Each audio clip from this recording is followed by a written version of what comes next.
বললাম বলছিস? আমি মাম্মাকে বললাম যে হ্যাঁ রিচার্জ করে দিলাম তো, করে দিলাম। দাদা বললো যে কত টাকা। আমি তো স্নান টান করেই এসেছিলাম। আমি একদম ঘর অন্ধকার করে, ঠান্ডা, এই রুমটা প্রচণ্ড ঠান্ডা, কারণ এর উপরে ঠাকুর ঘর আছে, ওই জন্য এই রুমটা ঠান্ডা। তো এখন আমি স্নান টান করতে এসেছিলাম, এসে এখন সব অন্ধকার করে বসে বসে দেখছি আর টিভি। কদিন আগে যেখানে ঘুরে এলাম, এই জাস্ট মেয়েতে আমরা ঘুরে এসেছি সিকিম, কি সুন্দর ছিল, কিন্তু এখন এত বৃষ্টি হচ্ছে, বৃষ্টির জন্য সব একদম রাস্তাঘাট নষ্ট হয়েছে, কত পর্যটক আটকে গেছে, সেগুলোই দেখছি, খুব খারাপ লাগছে।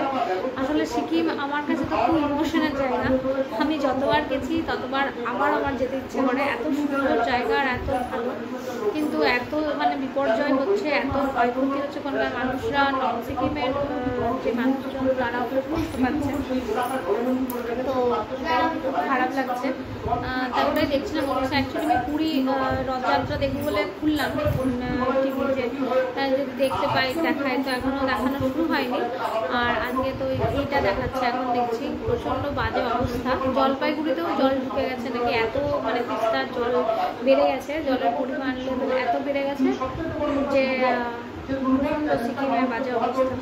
তো প্রে করি ভগবানের কাছে যেন তাড়াতাড়ি সব ঠিক হয়ে যায়। আমাদের দিকে জলের এত প্রয়োজন, কিন্তু আমাদের দিকে জল হয় না, আর ওদিকে জলের প্রয়োজন নেই। দেখো যেখানে যেটা প্রয়োজন নেই সেখানেই কিন্তু সেটা হয় বেশি, তার ওখানে প্রচুর জল হচ্ছে, মানুষজনের অনেক কষ্ট, ওখানকার মানুষজন এমনিই অনেক কষ্টে থাকে, এত এমনি ঠান্ডা, তারপর সাথে সবসময়, তারপর আমার এইসব হচ্ছে, তো কী করা যাবে, নেচারের উপর তো আমরা কেউ নই, যেটা হচ্ছে যেন তাড়াতাড়ি ঠিক হয়ে যায়, প্রে করি। তো চলো, আজকে তো মেনু খুব সুন্দর। আজকে সেই যে কালকে ইলিশ মাছটা এনেছিলাম, ওটা মা বানিয়েছে, ইলিশ মাছ আর আলু সেদ্ধ মাখা, আর কি ওল সেদ্ধ, আলু সেদ্ধ, ইলিশ মাছ, এটাই আজকের মেনু। তো খাওয়ার সময় তোমাদেরকে দেখা হবে পরে।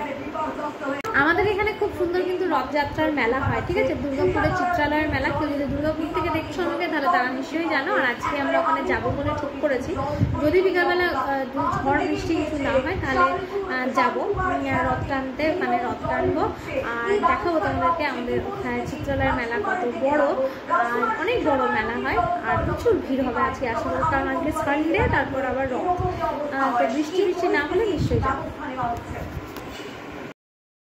তো দেখো আজকের লাঞ্চের ইয়াম্মি লাঞ্চ মেনু দেখো, সেদিনকে ইলিশটা এনেছিলাম, সেই ইলিশের ঝোল, আর আছে ওল ভাতে, আলু সেদ্ধ, আর হচ্ছে চাটনি, ঠিক আছে, এটাই হচ্ছে লাঞ্চ মেনু ছিল।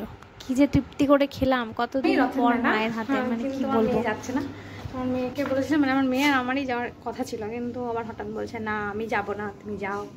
না তো চলো একাই ঘুরে আসি, আর সঙ্গে তোমাদেরকে নিয়ে, তাহলে দেখতে থাকো। বেরোচ্ছি আমি, ব্যাটারি স্কুটিটা নিয়ে যাবো, আমার স্কুটিটা নিয়ে যাবো না, ব্যাটারি স্কুটিটা ভেতরে আসে বার করি তারপর। তো চলো আমি বেরিয়ে গেছি, এই যে স্কুটি বার করে নিয়েছি, এবারে যাব। এখান থেকে মোটামুটি 15 মিনিট লাগবে, 15 মিনিট মতন লাগবে, কারণ অনেকটাই রাস্তা। বাইরে কি সুন্দর হাওয়া দিচ্ছে, আজ প্রথম একা একা মেলা যাচ্ছি। চলো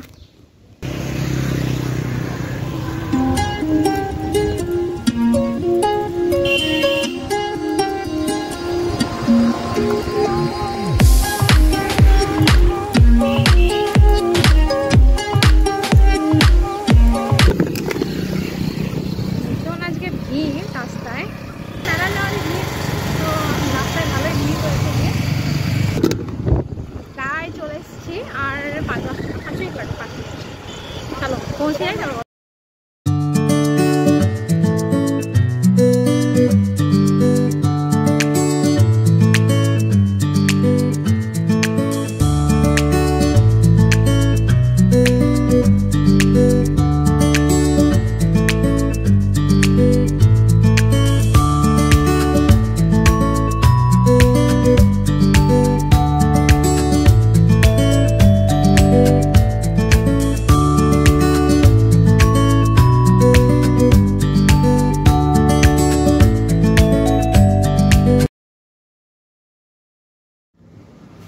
তো চলো চলে এলাম মেলায়।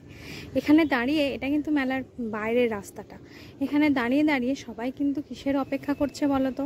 সবাই অপেক্ষা করছে যে কখন জগন্নাথ দেব একবার রথে চড়ে এদিকে আসবে।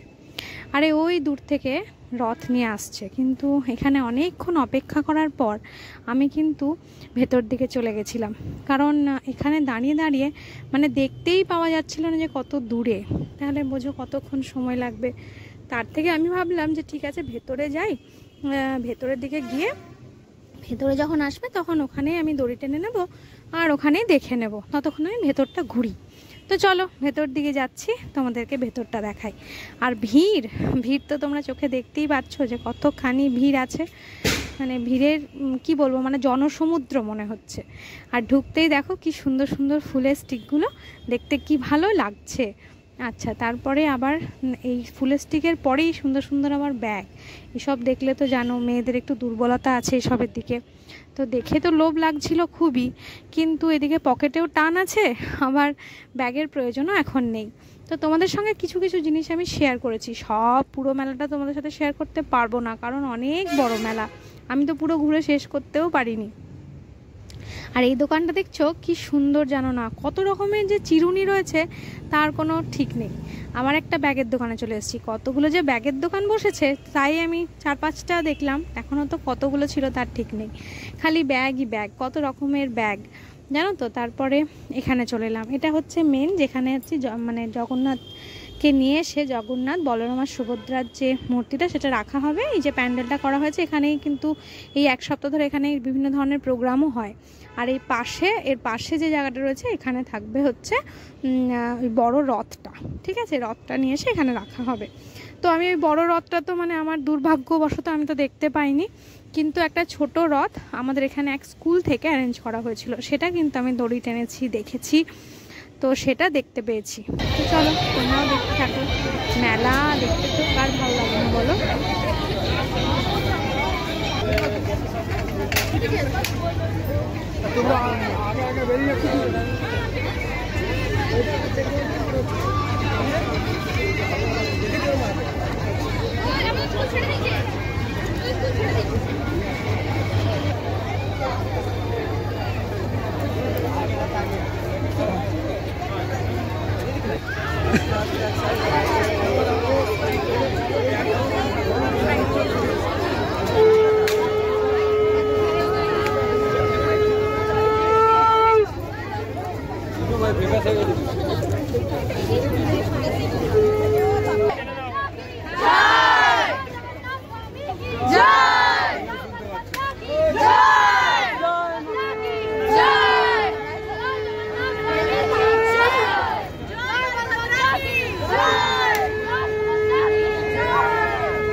তো এই সাদা সাদা টপ রয়েছে এই দোকানটা দেখতে পাচ্ছ তোমরা, সব টপগুলো তো সাদা সাদা আর এত সুন্দর দেখতে লাগছে, হোয়াইট কালারের সব টপগুলো। তো বাইরে এই ক্রুশের কাজের যে টপটা এটা কিন্তু ঝুলছিল, তো এটা কিন্তু আমি নিয়েছি। আর বেশি দামও নয় জানো তো, 200 টাকা করে সব টপ। আর প্যান্টসও রয়েছে অনেক রকমের, জিন্সের প্যান্টস, তারপর কডের প্যান্টস, অনেক রকম রয়েছে, যেটা বেশি দামও নেয়নি, সবই 200 টাকা করে। কিন্তু আমি খালি ওই সাদা টপটাই নিয়েছিলাম, ক্রুশের কাজ করা, তার ভেতরে একটা ইনারও দেওয়া রয়েছে। তো চলো তোমরা আমার সাথে মেলাটা ঘোরো, আর কেমন লাগলো আমাকে কমেন্টে নিশ্চয়ই জানিও। তো যাই হোক, মেলা ঘুরতে ঘুরতেই আমি ব্লগটা আজকে শেষ করব। দেখা হবে একটা নতুন ব্লগের সাথে, ততক্ষণ তোমরা ভালো থেকো, সুস্থ থেকো, সাবধানে থেকো, টাটা।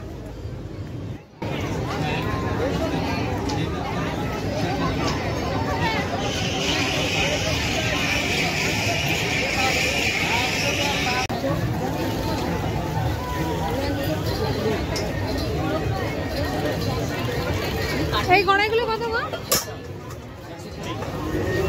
লোহার তো না?